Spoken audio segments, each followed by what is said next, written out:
I Cesc, te'n recordes quan veníem a jugar aquí per tancar acords amb empreses? Abans sí que rotllaven les coses. Sí, ara venim perquè estem a l'atur i no tenim res millor que fer. No sé, Sergi, crec que hem de començar de zero. Aquesta pilota és el símbol de la societat capitalista que ha fracassat. El que hem de fer és tirar-la ben lluny i començar de nou.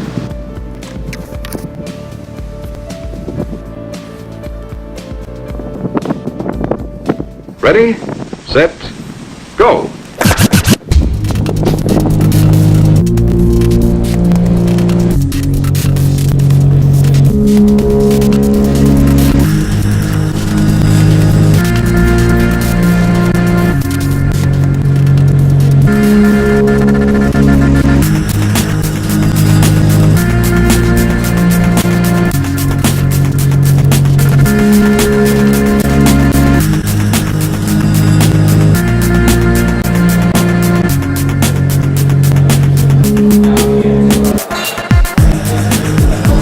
Us esteu equivocant d'estratègia, s'ha de tornar als orígens.